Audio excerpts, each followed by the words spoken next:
History of France by Charlotte M. Yonge. The Wars of Religion. The Bourbons and Guises.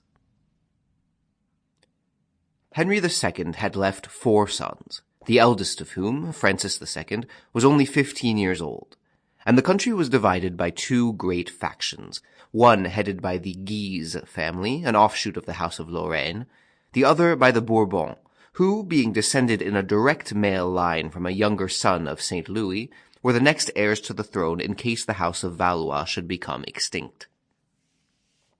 Antony, the head of the Bourbon family, was called King of Navarre, because of his marriage with Jeanne d'Albret, the queen in her own right of this Pyrenean kingdom, which was in fact entirely in the hands of the Spaniards, so that her only actual possession consisted of the little French counties of Foix and Béarn. Antony himself was dull and indolent, but his wife was a woman of much ability, and his brother Louis, Prince of Condé, was full of spirit and fire, and little inclined to brook the ascendancy which the Duke of Guise and his brothers enjoyed at court, partly in consequence of his exploit at Calais, and partly from being uncle to the young Queen Mary of Scotland, wife of Francis II.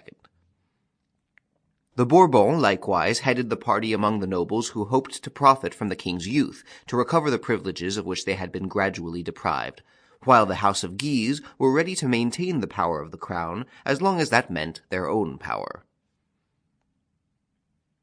The Reformation. The enmity of these 2 parties was much increased by the reaction against the prevalent doctrines and the corruptions of the clergy.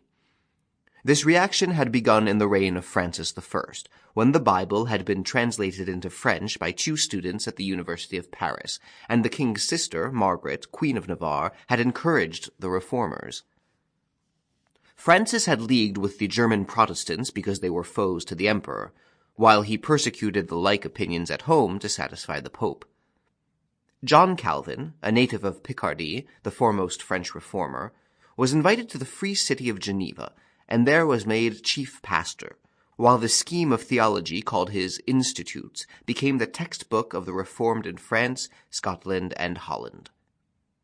His doctrine was harsh and stern, aiming at the utmost simplicity of worship, and denouncing the existing practices so fiercely that the people, who held themselves to have been willfully led astray by their clergy, committed such violence in the churches that the Catholics loudly called for punishment on them. The shameful lives of many of the clergy and the wickedness of the court had caused... Sample complete. Ready to continue?